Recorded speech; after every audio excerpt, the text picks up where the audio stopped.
കലികാലത്ത്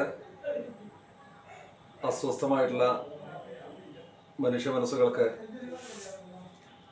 സത്ചിന്തയും സത്പ്രവൃത്തിയും പ്രദാനം ചെയ്യുന്ന മഹത് ഗ്രന്ഥമാണ് ശ്രീമദ് ഭാഗവതം. മറ്റു പുരാണങ്ങളിലൂടെ മനുഷ്യ സമാധാനം പൂർണ്ണമായിട്ടും ഇല്ല എന്നുള്ള ഘട്ടത്തിലാണ് ശ്രീ വേദവ്യാസ ഭഗവാൻ ശ്രീമദ് ഭാഗവതം രചിച്ചത്. ഇത് കേവലം ഒരു ഭക്തി ഗ്രന്ഥം എന്നുള്ള തലത്തിൽ മാത്രമല്ല, മനുഷ്യരായിട്ടുള്ള നമുക്ക് ഓരോരുത്തർക്കും അവരുടെ സാധാരണ ജീവിതത്തിൽ അനുഷ്ഠിക്കേണ്ട ധർമ്മങ്ങളെ ആണ് ഭാഗവതം ഉദ്ഘോഷിക്കുന്നത്. ആ ഭാഗവത തത്വങ്ങളെയാണ് വളരെ ചുരുക്കി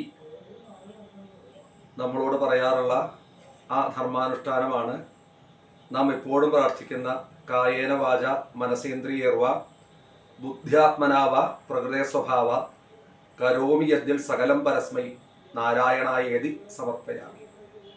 അപ്പൊ ശരീരം കൊണ്ട് ചെയ്യുന്ന ധർമ്മങ്ങൾ, എന്തുകൊണ്ട് ശരീരത്തെ തന്നെ ആദ്യം എടുത്തു പറഞ്ഞു എന്ന് ചോദിച്ചാൽ, അവയവ സൗഭാഗ്യത്തോടു കൂടിയിട്ടുള്ള മനുഷ്യജന്മം അത് ഈശ്വരന്റെ ദാനം തന്നെയാണ്. ഇന്ന് നാം കൈവരിച്ചിട്ടുള്ള ശാസ്ത്ര പുരോഗതിയെ ഒട്ടും കുറച്ചുകൊണ്ടല്ല പറയുന്നത്.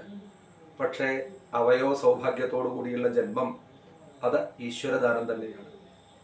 അത് വേണ്ട പോലെ കിട്ടിയാൽ മാത്രമേ മനുഷ്യജന്മം സാർത്ഥകമാക്കാൻ നമുക്ക് സാധിക്കൂ. പ്രത്യേകിച്ചും ശ്രീമദ് ഭാഗവതത്തെ കുറിച്ച് നമ്മൾ ചിന്തിക്കുമ്പോൾ അതില് ഏറ്റവും പ്രകടമായ മനുഷ്യ സ്നേഹത്തിന്റെ ഭാവമാണ്. അതുപോലെ നമ്മുടെ കുടുംബ ബന്ധങ്ങളുടെ ഊഷ്മളതയാണ് അത് ഉച്ചസ്ഥലം ഉദ്ഘോഷിച്ചു കൊണ്ടിരിക്കുന്നത്.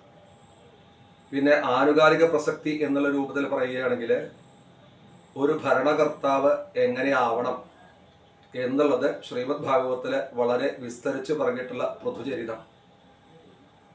ശ്രീകൃഷ്ണ ഭഗവാന്റെ അവതാര ചരിത്രങ്ങളെ 90 അധ്യായങ്ങളെ കൊണ്ട് വർണ്ണിച്ചു കഴിഞ്ഞാൽ ഏറ്റവും കൂടുതൽ അധ്യായം എടുത്ത് വർണ്ണിച്ചിട്ടുള്ളത് ഭരണാധികാരികൾക്ക് മുഴുവൻ ഹൃദിസ്ഥമാക്കേണ്ട ഭാഗമാണ് 14 അധ്യായങ്ങളെ കൊണ്ട് വർണ്ണിച്ചിട്ടുള്ള പൃഥുചരിതം.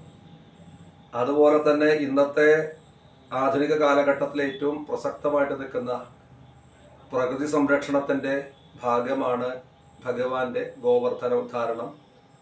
അതുപോലെ തന്നെ വിഷമയമായി തീർന്ന യമുനാ നദിയെ ഭഗവാൻ നിർവിഷീകരിക്കുന്നതും അതിൻ്റെ ഭാഗമാണ്. ജലം എല്ലാ ജീവജാലങ്ങൾക്കും വേണ്ടതാണ്, അതൊരിക്കലും മലീമസമാക്കാൻ പാടില്ല. അന്ന് ഭാഗവതത്തിൽ ഉദ്ഘോഷിച്ച ഈ വലിയ തത്വം ഇന്ന് എത്രയോ കാലിക പ്രസക്തമായിട്ട് നിൽക്കുന്നതാണ്. ജലജന്യ രോഗങ്ങളായാലും ഒക്കെ വരുന്നത്. അപ്പൊ ഏതൊരു തരത്തിൽ നോക്കിയാലും കേവലം ഉയർന്ന ആധ്യാത്മിക ഭക്തിഭാവത്തോടൊപ്പം തന്നെ സമകാലീന സംഭവങ്ങളെയും ഭാഗവതത്തിൽ ഉദ്ഘോഷിക്കുന്നുണ്ട്. പ്രത്യേകിച്ചും ഇന്ന് നമ്മുടെ സമൂഹത്തിൽ നഷ്ടമായിക്കൊണ്ടിരിക്കുന്ന സ്നേഹത്തിന്റെ, കുടുംബ ബന്ധങ്ങളുടെ ഊഷ്മളത, അത് തന്നെയാണ് ഭാഗവതം ഉദ്ഘോഷിക്കുന്നത്. അതിന് ഭാഗവതം ശ്രവണം കൊണ്ട് നമുക്ക് സാധിക്കും. നവതാഭക്തിയുടെ തലങ്ങളൊക്കെ പറയുമ്പോൾ ശ്രവണം, കീർത്തനം, സ്മരണം, പാദസേവനം, അർച്ചനം, വന്ദനം, ദാസ്യം, സഖ്യം, ആത്മനിവേദനം, ഇതാണ് നവതാഭക്തി. അതിൽ ശ്രവണം കൊണ്ട് മാത്രം നമ്മുടെ ജീവിതത്തെ സാർത്ഥകമാക്കാൻ ഭാഗവതം പോലെ ഉപകരിക്കുന്ന ഒരു ഗ്രന്ഥം വേറെയില്ല. ആ ശ്രീമദ് ഭാഗവത സപ്താഹമാണ് ശ്രീപാലകുറുമ്പ ക്ഷേത്രത്തിലെ 22-ാം തീയതി മുതൽ 29-ാം തീയതി വരെ നടക്കുന്നു. അതിൽ ഈ പ്രദേശത്തെ സജ്ജനങ്ങളായിട്ടുള്ള എല്ലാ ആളുകളും പങ്കെടുത്ത് ഒരു പുതിയ ഭാഗവതത്തിൽ അടിസ്ഥാനമായ ജീവിതചര്യ എങ്ങനെ നമുക്ക് സാർത്ഥകമാക്കാമെന്ന് ഉദ്ഘോഷിക്കുന്നതിൽ പങ്കുചേരാൻ എല്ലാവരോടും സവിനയം അഭ്യർത്ഥിക്കുന്നു. നമസ്തേ.